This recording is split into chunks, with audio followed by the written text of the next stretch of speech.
Even 25 years later, the Iomega Zip is unforgettable. The year is 1995.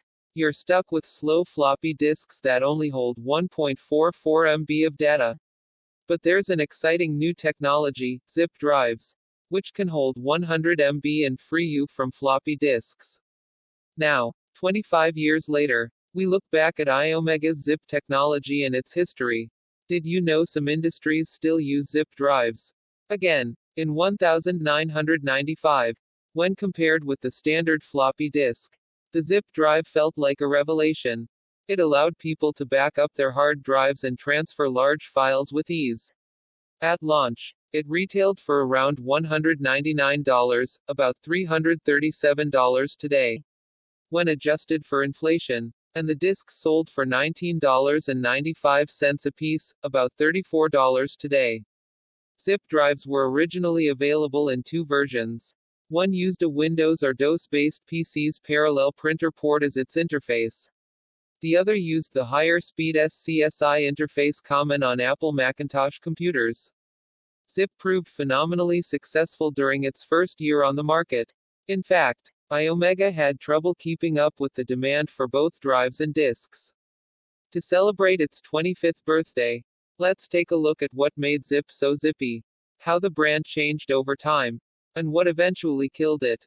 Compared to the standards of the day, the original Zip drive's industrial design felt cool and modern. Its deep indigo color stood out in a world of beige PCs and Macs. Small and light, the drive measured about 7.2 by 5.3 by 1.5 inches and weighed under 1 pound. Zip's design bristled with smart touches, including 2 sets of rubber feet, so people could position the drive vertically or horizontally. You inserted the power plug at a right angle. It followed a deep channel out to the back of the unit to prevent accidental unplugging when the drive was reading or writing data. You could see the label of an inserted disk without ejecting it thanks to a window on top of the drive. Iomega later introduced an internal version of the Zip drive that fit in a standard 5.25-inch drive bay. But the external models, shown above, remained more popular. After you formatted Zip's original 100 MB disks, in MS-DOS or Windows, they stored about 96 MB of data, measuring 4x4 by 0.25 inches. They were only slightly larger than the 3.5-inch floppies. They had a hard, rugged shell with a spring-loaded metal shutter. Like the 3.5-inch floppy, each zip disk contained rotating flexible magnetic media inside. But unlike the floppy, this disk spun at a very high 2,968 RPM, which allowed the much faster data transfer rates. Over its lifespan, the Zip brand had 3 disk sizes. After the initial 100 MB drive, Iomega released a 250 MB, above, right, in 1999 for $199. In 2002, the company launched the Zip 750, above, center, for $180. This drive utilized 750 MB disks but remained backward compatible with the 100 and 250 MB disks. With the 750 MB drive, Zip disks surpassed the 650 MB capacity of a CDR for the first time. This captured attention in the press, but it arrived too late to make much of a difference in the market.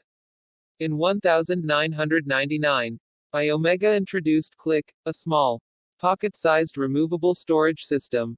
It utilized very small, approximately 2x2 by 0.7 inches, magnetic floppy disks and equally small drives, including one that fit into a standard PCMCIA card slot. Each disk held 40 MB of data. After the click of death, on the 100 MB zip drives spread through the media, Iomega changed the name of the Click format to Pocket Zip in 2000. The format was intended to be used with small personal electronic devices, such as digital cameras and portable music players. However, due to competition from rugged, compact flash media cards with no moving parts, Iomega's tiny format never took off. Iomega tried several times to build on the Zip technology and brand, and diversify its product line. One of its most notable items remains the HipZip 2001. This pocket-size portable MP3 player used 40 MB pocket zip disks as media. But its lackluster interface software and heavy competition from hard drive-based players rendered it unsuccessful.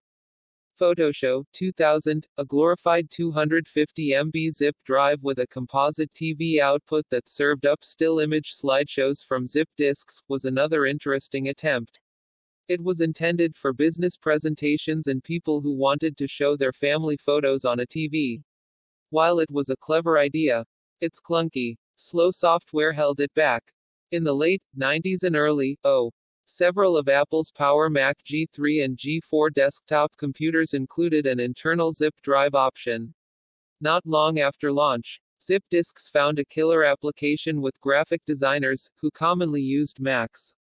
The disks became the de facto standard for transferring high-resolution artwork between machines or to print shops.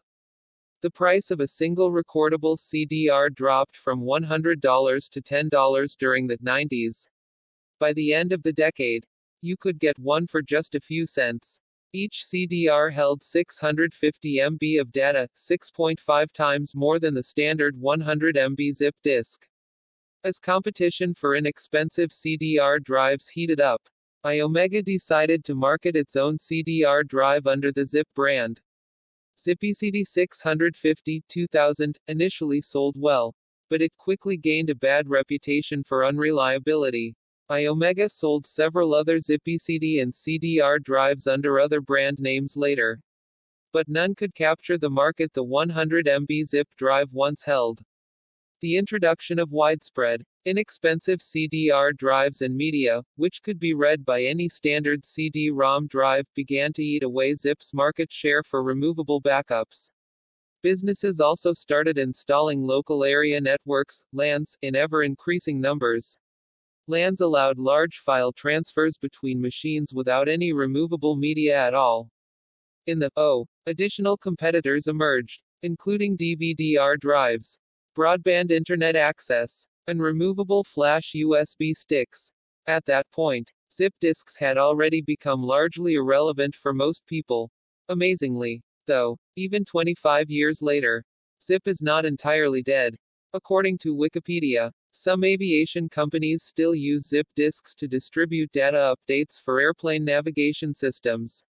For a while, vintage computer enthusiasts, Atari, Mac, Commodore, also often used SCSI zip drives to quickly transfer data.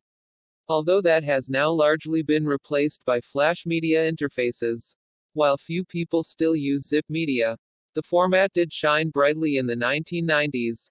So, happy birthday, Zip! Did you use a zip drive back in the day? What did you use it for? We'd love to hear about your zip memories, good, bad, or otherwise, in the comments below. Text source, howtogeek.com.